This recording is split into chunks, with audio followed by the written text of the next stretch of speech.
and other people have white privileges. And white privilege in boxing is very well alive, and it's okay. Other people, a lot of other fighters with the same skin complexion, they better get smart. They better understand, and they better realize what side they're on. You know what I mean? And everybody always want to talk about me and me when I don't even say nothing. When there's a lot of other people that do a lot of things, like look at all the drug cheats we got in boxing. And how often do you hear about them? The only time you hear about them. Listen, that's Deontay the Bronze Bomber Wilder. And I just, something that was sent to me, some very controversial stuff. And when I mean controversial, I mean, for me, I call it controversial because of where it was coming from. Okay. That was a clip from Deontay Wilder on a interview with Fight Hype. And of course, that was his white privilege. And, that was one of the reasons why he said he lost the fight. Because white privilege, and he said, a lot of people get favoritism. Now, is there favoritism in the sport of boxing? Of course there is. This is the sport that I hate, that I love so much. The only problem is with Wilder, he brought up drug cheats, as you heard. He brought up drug cheats. He brought up things that people did to cheat in the sport of boxing. The guy that he fought, Tyson Fury, he was a cheat, right? They found high levels of nandrolone in his system. And the way it got there, it was kind of weird, okay? But that whole situation was weird. It wasn't just him. It was the people, UCAD, something was fishy about that. The way they tried to first let it go, then second come after him after they let it go, which was stupid. It was retarded. The way it got there was retarded too, though, okay? The farmer that lied and said that he had wild boar meat and all that. Listen, then he tried to say, I lied and all that, like after he won. Come on, man. Come on. The guy obviously wanted a bribe. He didn't get the bribe or whatever. Everything was shitty, and it all stunk to high heaven. Now, those are the things that he was talking about, Deontay Wilder. And this was from Aki. And the title is, Deontay Wilder presents solid evidence of Tyson Fury cheating in both fights with tampered gloves. First off, Aki is a guy that he was an understudy flunky to Dante's Boxing Nation. If you know anything about him, he's a guy that last year had maybe 5,000 subs or something like that.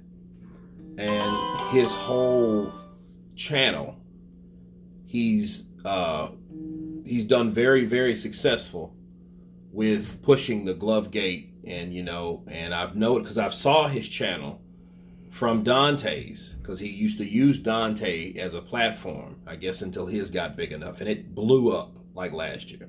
Because we hardly had fights for about 4 or 5 months, and it grew, which I'm not mad about that. It's great. You want to see content creators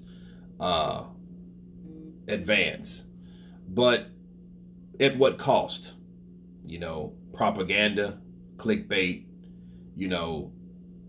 and a lot of people liked it. They liked the idea, and at some point you pick a side, and that's the side that he chose. Well, you also know that I chose with facts, not propaganda. Okay? If you have evidence, let's see it. If Wilder had evidence, let him talk about it, and let him show it. None of that shit has happened yet. Okay? The only thing that's happened is Deontay Wilder has agreed with everything that they've said. Okay, that's pretty typical, because what are you going to do? You're going to talk against the people that support you? Because that's the bulk of the people that quote unquote support Wilder, right? In that sense that he cheated. Not the motherfuckers that buy his tickets. I ain't talking about the people that truly support him. I'm talking about the people that believe that he was cheated.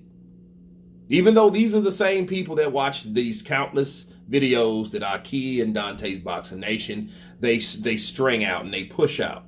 And they only push them out because it does the numbers, which that they make money off of it, which, hey, you do something that makes a profit, you're going to keep doing it.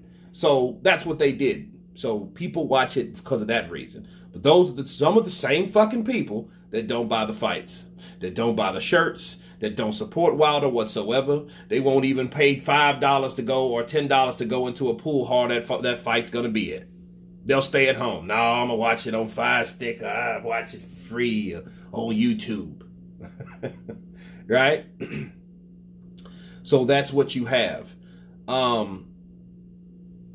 The problem I had with Aki and Dante, those guys tried to shut my channel down because they didn't like what I was saying because I was talking about their ass. I was talking about y'all. And they didn't like that because they were like, oh, well, shit, he's making money doing the right thing. We can't do that. We can't have that. So that's what the problem with my channel last year and the beef or whatever, or the incident that I had with them, and it was real chicken shit stuff, don't talk about Dante's channel. Oh, by the way, can you not talk about Aki's channel either? He said, can you not talk about his channel either? It was real, like, and the answer is no, because you start making shit like still doing the same shit. Find another niche. You know what I mean? Like, find something else to make videos about.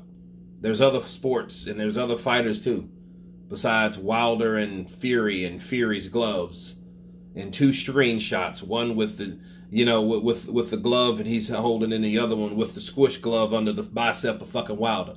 Let's see something else beside that. Okay. Now back to Wilder. Saying all that to say this about Wilder. Back to his white privilege deal. Okay. Yes, there's favoritism in the sport of boxing that may be connected to race. Sure. Race sells. Sure. People are assholes and racist people are assholes. However, Wilder's talking about the example he used on other people cheating, like Canelo Alvarez and, guys like that, and Tyson Fury, that, hey, he was a cheater. Okay. Ask yourself this question. If Deontay Wilder was so discriminated against, right? You got to ask yourself first, how the fuck would he know how stringent they would be on him if he never got caught doing anything bad? Counterpunch. Okay? Meaning, for the people that don't know what the fuck I'm talking about, that don't understand, did Deontay Wilder get caught cheating? Ever? No. Did he catch anything, any foreign agent in his body? No. Did he get caught with fucking with his gloves or something? No. Okay, so how do you compare yourself to other people that got busted, and you didn't do anything? So you're trying to, white privilege. He's saying that white privilege is the reason why Tyson Fury was able to get away with the shit he got away with, and if that's the case, if you thought that was the case, truly, you should have sued the commission, right? Instead of Tyson Fury, or sued Tyson Fury. That's how you should have done that. And proved that was the reason. But the problem is, it wasn't just white privilege. That was the latest excuse.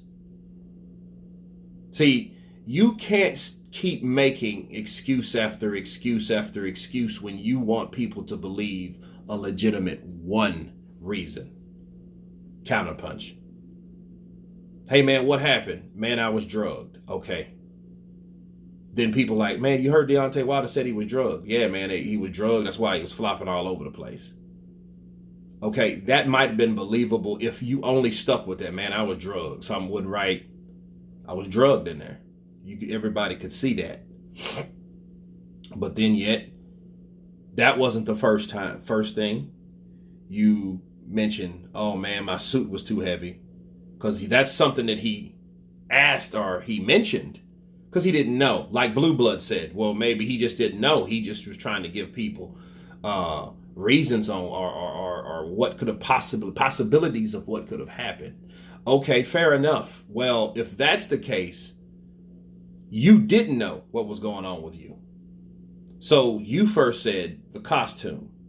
Then you had to half-ass take that back because you didn't want to piss off the people that made the costume because it made them look bad. Mind you, they made 3 or 4 other costumes for Wilder before. So he's accustomed to all that shit that he used before. I don't think it was that heavy. Because I think the last costume, to be fair, people, looked a little heavy. But that's what he said the first time. The costume was heavy. That was the first thing. You know what I mean? And then other things in there was off. Like, hey, I didn't feel right in there. And then, you know, when he did the interview, he mentioned his bicep injury. Okay, and that was the interview that he made on PBC before going dark, right? Because he didn't say anything for a long time. And then we had a lot of video channels that started speaking on the behalf of Wilder and the gloves and how floppy the glove was. Glovegate 1 and how that glove looked. But that wasn't even that fight, people. It wasn't even that fucking fight. These guys were looking at 2018 footage, wondering why is that glove looking like that in 2020. I cannot make this shit up. So that wasn't even, you guys were that fucked up over Wilder getting beat. You motherfuckers better start watching another sport. Because if Wilder, and look, don't get me wrong, Wilder looks better. He looks a lot better with Malik Scott. Because I think he's now listening to people that want him to actually win, that actually giving him a game plan versus that cheerleading football coach bullshit that JD's used to do with him. By really, really not doing anything. Land the right hand and keep going and that's it and all that bullshit and really nothing. No cut off the ring. No, they didn't teach him none of that shit. Malik Scott did though. So yeah. You give Malik Scott credit where credit's due, but how much credit can you really give him? Because they haven't fought yet. He hasn't fought anyone, no tune-up or anything like that, so we don't know how good he's really going to be. He just looks better, right? So at least he does look that way. But as far as him calling out Glovegate 2 and then trying to discredit Tyson Fury. Oh, well, Tyson Fury's been a cheat, a known cheat. You know, his people are cheats. You know what I mean? And like all types of stuff like that. Then my trainer. Then all that type of stuff. Then the drunk ref. When you start bringing all that other stuff up, people will disregard what you said first because now you're coming up with so many different things. You don't have any legitimacy at all. Okay? At all. Because now people are looking at you like, man, you said this last week. Now you're talking about this other thing. I don't think you know how to lose. And the thing is, Wilder don't know how to lose. But if he really felt it was white privileged people, he would have sued instead of trying to get back in the ring with a system that he claims that is corrupted by racism and white privilege. If that's the case and he really feels that, he should never go back in the ring with Tyson Fury. Then you'll be a fool if you try that. Like he says, I want a challenge. Get the fuck out of here. Like you didn't know that before? Oh, that's right. You didn't lose before. So that was no reason for you to bring that as an excuse before. Come on now. You're not fooling anybody with that shit. You know, and I think that's one of the main factors for Deontay Wilder that will probably hurt him in the third fight. Okay?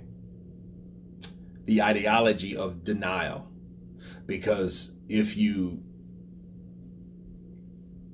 think you have to let go of certain things in order to move forward. You know, or then maybe he might use it as fuel. Who knows? Like, you know, black rage. But we'll see. But anyway, that's my counterpunch on that. You guys tell me what you think of Deontay Wilder and the minions of Deontay Wilder.